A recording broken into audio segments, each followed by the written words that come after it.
Pessoal, seguindo então a continuação dessa aula que ficou dividida em 3 partes, né? A gente vai ver agora então como fazer a parte do processamento digital. Na verdade, como converter analógico em digital. Processamento digital é uma outra coisa, né? Mas como a gente vai converter analógico em digital, que é a terceira parte e a parte final então dessa videoaula. Bom, para converter analógico em digital, a gente tem que passar por 3 fases. Primeiro é a amostragem, depois é a quantização e depois é a codificação. Vamos ver cada uma delas como é que funciona então. Tá? A amostragem, o que ela faz? Ela obtém amostras do sinal em intervalos fixos de tempo. Então eu tenho ali o meu sinal em intervalos fixos de tempo. Eu vou pegar uma amostra desse sinal para converter isso em digital.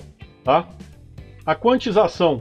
A quantização, o que ela faz? Ela divide a escala em níveis de tensões em faixas para achar em qual faixa que o sinal se encontra. E a codificação, ela vai pegar aquele valor e converter para um valor binário. Então a amostragem ela tem a ver com frequência, tem a ver com tempo, com período. A quantização tem a ver com os níveis de tensão, tá? E a codificação ela tem a ver com converter então esses níveis de tensão em um valor binário. Vamos ver como é que funciona cada um deles então. Primeiro a amostragem. Tem um exemplo aqui de um sinal que é este aqui, ó. Esse sinal é um sinal analógico no tempo, tá? O que é feito então? De intervalos constantes de tempo, tá? Que é chamado intervalos de amostragem. Sempre esse intervalo tem que ser constante e fixo. Esse valor aqui é constante e fixo. Tá? Eu vou pegar o quê? Eu vou ler quanto valia o sinal naquele lugar ali, ó. Tá? Então peguei o meu sinal, que é esse, e tô lendo em cada instante ali quanto valia o meu sinal naquele lugar, certo? A partir do momento que eu pego esse cara aqui então e passo por esse processo de amostragem, o que eu vou ter? Eu vou ter então um sinal amostrado, o que é? Que é esse aqui, ó. Nesse instante ele vale isso, vale isso, vale isso, vale isso, e assim sucessivamente. As informações entre essa amostra e essa, o que estava aqui, eu perco. Tá? Por isso que a gente tem que definir frequência de amostragem direitinho para evitar perder informação. Eu vou comentar sobre isso quando a gente falar sobre a taxa de Nyquist, né? Mas aqui, ó, se eu tivesse informação entre esse ponto e esse que eu não poderia obter, eu teria que usar uma frequência de amostragem maior, de maneira a pegar outros pontos aqui dentro. Tá? Mas é isso que é feito. Então a amostragem ela pega os pontos e gera o valor, vai me informar o valor nesses instantes de tempo. O que está aqui foi perdido, o que está aqui foi perdido e assim sucessivamente. Para converter de analógico para digital a gente vai ter perdas. Tá? Então uma parte do sinal aí ela é perdida. Bom, e a quantização? A partir do momento que eu tenho então este sinal aqui com os valores no tempo, tá? Eu vou agora para a quantização. O que é quantização? Eu vou pegar este sinal aqui e vou ver quais os valores que ele vale, tá, em tensão. Tá? Como que é feito isso? Então vou pegar este sinal aqui, vou dividir aqui nesses níveis, são chamados níveis de decisão. Então tem essa faixa, essa e essa. Se o sinal estiver aqui dentro, eu vou definir que ele vale 0. Se o sinal estiver aqui dentro, eu vou definir que ele vale, digamos, 1. Se ele estiver aqui, que ele vale 2, que ele vale 3. Qualquer ponto aqui dentro, ele vale 4, 5. Qualquer ponto aqui dentro, por exemplo esse, ó, vai valer 6. Aqui, esse ponto vai valer 6. Qualquer um dentro dessa faixa aqui vai valer aqui 7. Vale 7, que está dentro da mesma faixa. Aqui volta agora, vale 6. Deixa eu colocar para facilitar. 4, 6. Tá? Então aqui vai valer qualquer valor aqui dentro dessa faixa vai valer 6. Qualquer valor aqui dentro dessa faixa, que é o caso desse ponto, então ele vai valer 5 aqui e assim sucessivamente. Com isso, eu consigo pegar este sinal que tinha esses pontinhos aqui, que era o branco, tá? E converto ele neste sinal que é essa escadinha aqui, ó. Cada instante ele está valendo um valor, tá? Então este aqui é o meu sinal quantizado. Tá? Isso aqui é um sinal quantizado. Aqui embaixo é indicado o erro de quantização. Por que o erro de quantização? Se ele devia valer isso e está valendo 0, ele tem um certo erro, né? Ele devia valer, por exemplo, esse valor aqui, ó, e está valendo isso, ele tem um certo erro. Então é só para indicar o erro de quantização, certo? Então, conforme eu falei, eu tinha falado ali 0, 1, 2, 3, mas vamos trocar aqui agora para outros valores. Então, eu tenho aqui 0, 5, 10 e assim sucessivamente. Ele vai pegar esses níveis de decisão e vai converter e vai falar que o sinal está ali dentro do 5, do 10, do 15 e assim sucessivamente, tá? Então, no instante 5, ele está valendo aqui é 10, aqui ele vale 15, aqui ele vale 25, aqui ele vale 30, aqui ele vale 35, depois ele vale 35 de novo, 35, 35, 35, 35, é o valor aqui, depois ele vale 30, 25, e assim eu obtenho, a partir daquele sinal inicial, que era isso aqui, o sinal amostrado, né? Eu obtenho o quê? Uma sequência de números, tá? Essa sequência de números vai valer então 0, 10, 15, 20, 25, 30, 30, 35, 35, 35, 35, 35, 30, 25, 25, 20, e assim vai. Essa sequência de números é então a quantização, tá? Aí o que que acontece? Esse valor que foi quantizado, eu tinha este sinal aqui, né, por exemplo, tá? Esse valor aí que foi então quantizado, ele tem lá o valor real, conforme eu comentei com vocês, né? Um dado valor real, que vai virar o valor quantizado, que ele fica um valor dentro de intervalos, tá? Então, definir o intervalo, nesse exemplo, ele vale 179, 144, 109, 78. Isso aqui agora eu converto para digital, tá? Vocês já viram lá em eletrônica digital como converter um valor decimal para binário, né? Ele é convertido então para binário. Então, isso aqui vai valer 10110011. 100100000 e assim sucessivamente. E daí este sinal aqui ele vai ser representado dessa maneira, ó. 10110011 1001000 1101101 e assim sucessivamente. Ou seja, um sinal que era analógico, era isso aqui, agora ele é representado digitalmente dessa maneira, uma sequência de números. Assim eu consigo converter então de analógico para digital. Bom, tem algumas questões aí nessa conversão que a gente precisa ressaltar. A primeira é chamada de aliasing. Tá? Aliasing é um erro que pode ser gerado devido a uma amostragem de forma errada, se a gente não amostrar o sinal de forma correta. Vejam bem, nesse caso aqui, olha só, eu tenho dois sinais bem diferentes, este aqui e este, tá? Frequências bem diferentes. Mas vejam bem, se eu pegar este sinal aqui e amostrar ele dessa maneira, de maneira que tem um ponto aqui, depois um ponto aqui, um ponto aqui, um ponto aqui, e assim sucessivamente, a hora que eu pegar esses pontos, o que que vai aparecer? Vai parecer que o meu sinal, na verdade, é isso aqui, ó. E na verdade não é. São sinais bem diferentes, tá? Por que que isso acontece? Porque eu escolhi uma frequência de amostragem ruim. É uma frequência de amostragem inadequada para este sinal aqui. Aqui está mostrando, então, tendo sinais diferentes. Este sinal amostrado corretamente e este amostrado de maneira errada. Os dois, na verdade, vão gerar isso aqui e que vão gerar, né, uma representação como se fossem o mesmo sinal. Mas não são, são sinais diferentes. Conforme eu falei, por quê? Porque foi escolhido aqui um fator inadequado, né, para fazer a amostragem desse sinal. Tá? Como que a gente pode corrigir isso?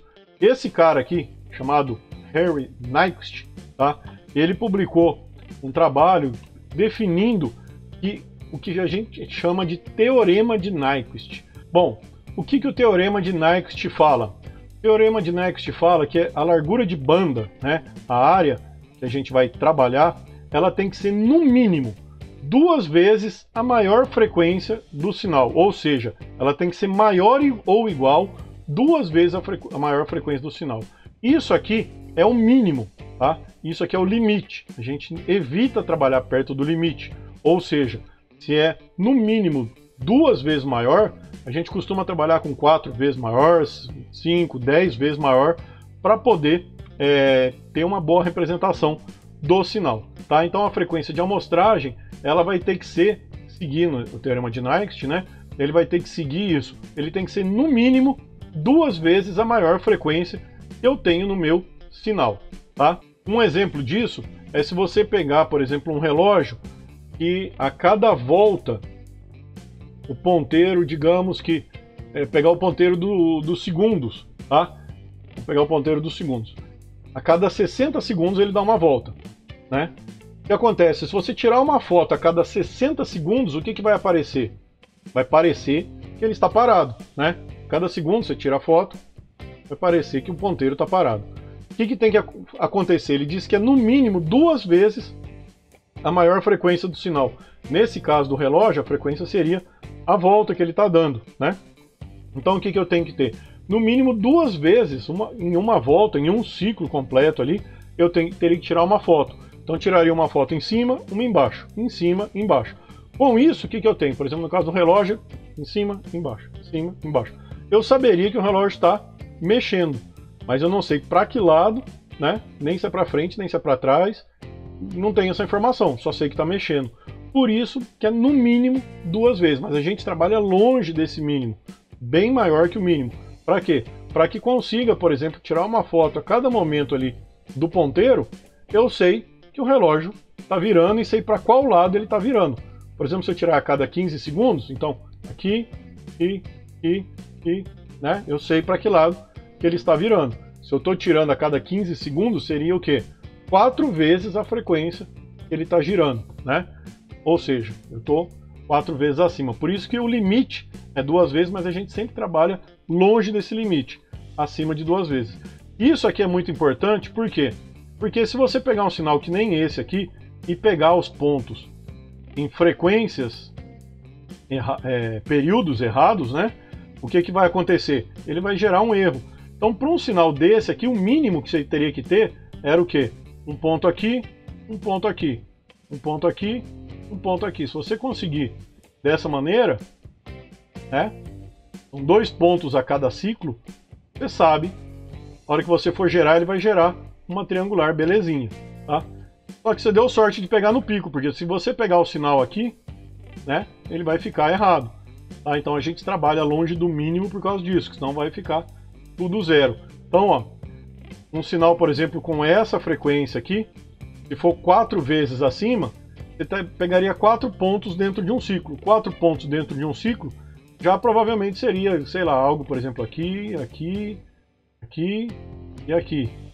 E aqui, aqui e aqui, né? Já vai dar uma representação melhor desse sinal, né? Tudo bem que não é algo exato, mas vai dar uma representação melhor, bem melhor que isso aqui, tá? Então o sinal, conforme a gente viu, ele é composto por várias frequências. A gente pega a maior frequência, tá, que compõe o sinal e trabalha com no mínimo o dobro da frequência dela, tá, para a frequência de amostragem. Este valor aqui seria a máxima frequência. As menores, se atender a máxima, as menores, sem problema nenhum, que vai atender, né? A frequência de amostragem, ela vai captar muitos pontos, né? Por uma frequência mais lenta. Então não teria problema nenhum. Seria o caso desse exemplo aqui. Bom, com isso, o que é importante então para a gente fechar essa questão de conversão de analógico para digital? É importante saber alguns parâmetros de uma placa de conversão AD. Uma placa de conversão AD, o que ela tem? Ela tem então algumas características. Primeira coisa, você vai comprar uma placa de conversão AD, ela fala que é de 12 bits, a faixa de -10 a 10. Tá? O que isso significa? 12 bits quer dizer que ele vai ter tantos níveis. Quantos níveis? 2 elevado a 12 níveis de quantização. Então, se são 2 elevado a 12 níveis de quantização, eu vou ter 4.096 daqueles níveis de quantização que a gente viu, tá? Esses níveis de quantização vão variar de -10 a 10. Então, de -10 a 10, eu vou ter 4.096 níveis. Aqui, ó. Se eu pegar aqui, por exemplo, de menos 10 a 10, eu teria 4.096 níveis. Esses 4.096 níveis representam exatamente esses níveis aqui que eu fiz naquele exemplo, né? Bom, e tem também a questão de filtro anti-aliasing. Anti-aliasing está relacionado com a questão da frequência de amostragem, né? A questão dos 12 bits são os níveis de tensão e a frequência de amostragem é no tempo, tá?